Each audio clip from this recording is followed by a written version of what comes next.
मध्य प्रदेश की राजधानी भोपाल में डीजे प्रतिबंध के दुख को लेकर आए हुए 53 जिले के डीजे संचालकों का आभार व्यक्त करता हूं। दूर दूर से आए हुए डीजे संचालकों को स्वागत हमारा। आप कैसे हो ये सवाल हमारा। फिलहाल कबूल कीजिए मुन्ना आर्य की ओर से स्वागत, अभिनंदन अभिनंदन हमारा। साथियों, बड़े दुख की बात है कि हमने सोचा नहीं था वैसा देखने को मिला है। हमने विधानसभा में रोजगार के लिए वोट दिया था और वोट देने के बाद में बीजेपी की सरकार बनते ही डीजे पर प्रतिबंध लगा दिया और हमारे 4 से 5 लाख परिवारों की रोजी रोटी को छीनने का काम सबसे पहले ये भाजपा सरकार ने किया है। इसलिए आज दुख के साथ में कहता हूं, आंखों में आंसू लाके कहता हूं कि आज अपने को भोपाल में लाने का, भोपाल में दुख, दर्द और आंखों में आंसू लेकर लाने का काम भाजपा सरकार ने किया है। साथियों, अगर ऐसा करना था तो विधानसभा के चुनाव से पहले ही कर देना था, क्योंकि अपने डीजे गाड़ियों की आवाज से इनकी छोटी जुमली बातें लोगों तक पहुंची है और इनको वोट मिला है और ये नेता बने हैं। साथियों, मैं ये कहना चाहता हूं कि एक डीजे गाड़ी को बनाने के लिए 4 से 5 से 7, 8, 10 लाख रुपए लगते हैं। वो हमने कर्जा लेके लिया है और हमारी बीजेपी की सरकार बनते ही हमारे डीजे पर प्रतिबंध लगा दिया है। तो साथियों,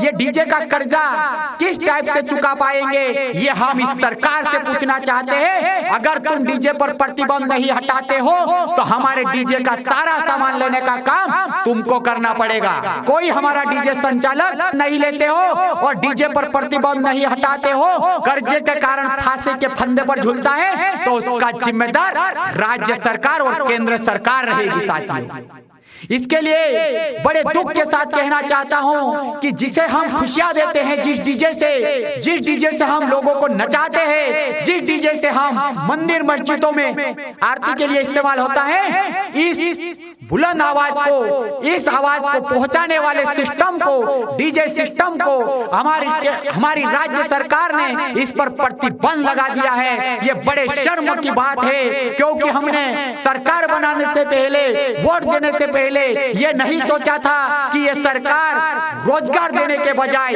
रोजगार छीन लेगी। इसके लिए बड़े दुख के साथ में मेरे 53 जिलों से आए हुए लोगों को मेरा एक संदेश देना चाहता हूं। अगर ये मध्य प्रदेश की सरकार और केंद्र सरकार अपनी आवाज को नहीं सुनेगी तो हम जिलों में अग्र आंदोलन करेंगे। कभी हो सकता है तो रोड पे आना पड़ेगा, तब हम रोड पे आना पड़ेगा। जब भी हम रोड पे आएंगे और हमारे डीजे के प्रतिबंध को हटाने का काम करेंगे।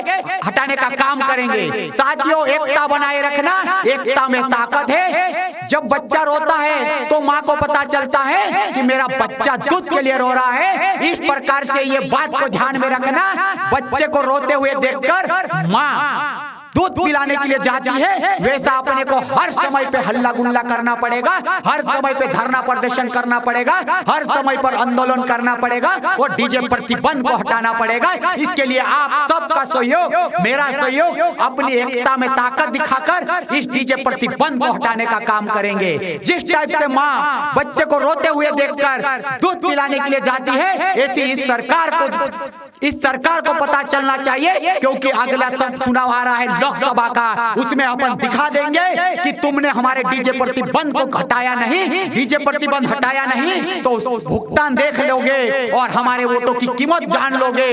इसके लिए साथियों, डीजे प्रतिबंध के लिए हर समय, हर वक्त अपने को लड़ाई लड़ना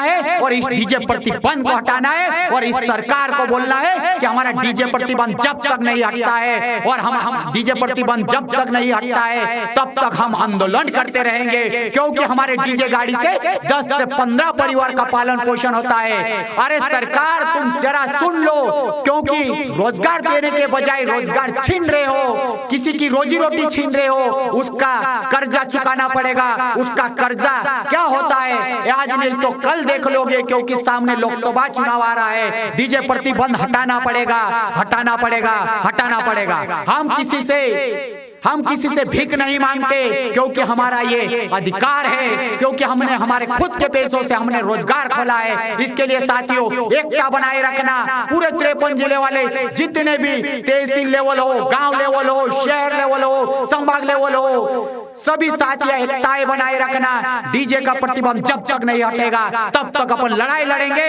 इसके लिए आवाज बुलंद रखना, एकता बनाए रखना। और सभी जिले वालों के कहना चाहता हूं कि हर जिले का एक नंबर ले लेना और संपर्क करना और एकता बनाकर लड़ना है और डीजे प्रतिबंध को हटाना है।